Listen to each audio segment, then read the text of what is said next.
Cinderella, freely adapted version from Charles Perrault's fairy tale.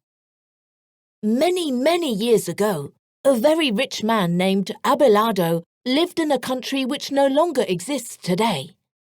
His wife had died when their little daughter Blanca was still a baby.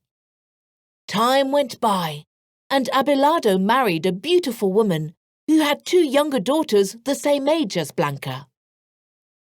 Everybody thought that the girls would become friends, but they didn't. The sisters were spoiled, didn't like sharing their toys, and they mistreated Blanca and made fun of her father. Unfortunately, the stepmother was no better. She was also jealous of the girl, because her daughters seemed like two silly witches next to her. The stepmother gave Blanca only torn clothes and two old big shoes. She also made her sleep in the worst room of the house and told her to clean, wash, iron and cook on the wood fire.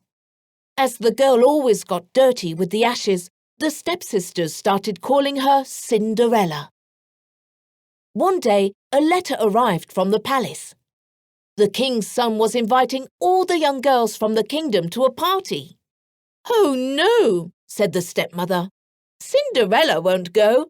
She has a lot to clean." And while the girl worked, the sisters tried on new dresses, jewels, and perfumes. "Good," thought Cinderella. "At least they will leave me in peace." But when night-time came and she was alone in the kitchen, she started to cry and didn't even notice the bright light announcing the arrival of the fairy godmother, who asked, "Do you really want to go to that party, my dear?" "Yes, godmother, I do," Cinderella answered while she blew her nose. "Well, you will go, but we have to hurry. First, get a pumpkin. Then, look for a rat trap and bring the rats that are there. Get also the little mouse you hide under the bed, plus the lizards from the backyard." As soon as Cinderella got everything, the fairy started making drawings in the air with her wand and whispering a spell. Something magic happened.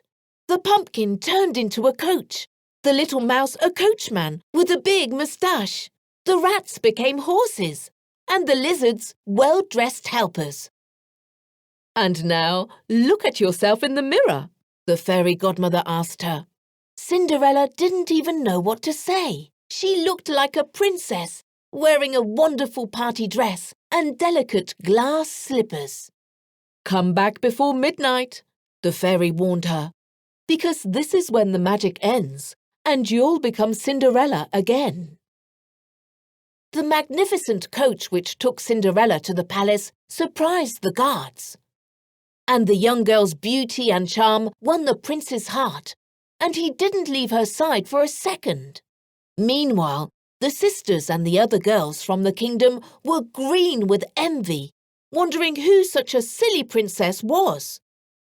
The party was marvellous, but Cinderella remembered her godmother's words, and so shortly before 12, she left. The moment she stepped into her house, the spell ended, and she went back to the way she was before. The following day, the girl heard her sisters say that there would be another ball in the palace that night.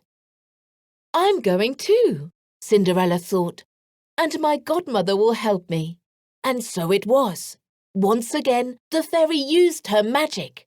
And once again, the girl danced with the prince.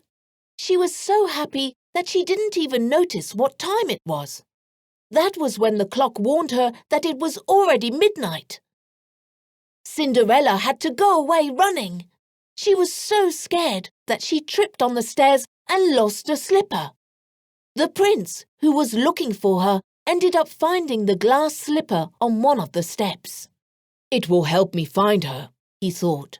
He called all of the palace guards and gave them an order. The guards had to find that slipper's owner. They searched along the streets, in the parks and in the houses. All the girls in the kingdom tried it on, but it didn't fit any one of them. In Cinderella's house, the sisters did everything they could to make the slipper fit their feet, but they also failed. The guards were leaving, when they heard a sweet voice ask, "Can I try it on?"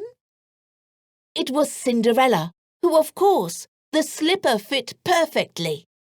"Miss," the chief of the guard said, "get in the coach. I've received orders to take you to the palace." Although she was wearing her dirty clothes, she went. The prince recognized her immediately and with great emotion told her, "Not only does the slipper belong to you, but also my heart. Stay by my side. Would you like to be my wife?" Cinderella accepted instantly, and her fairy godmother gave her a stunning wedding dress. Fortunately, it did not disappear at midnight.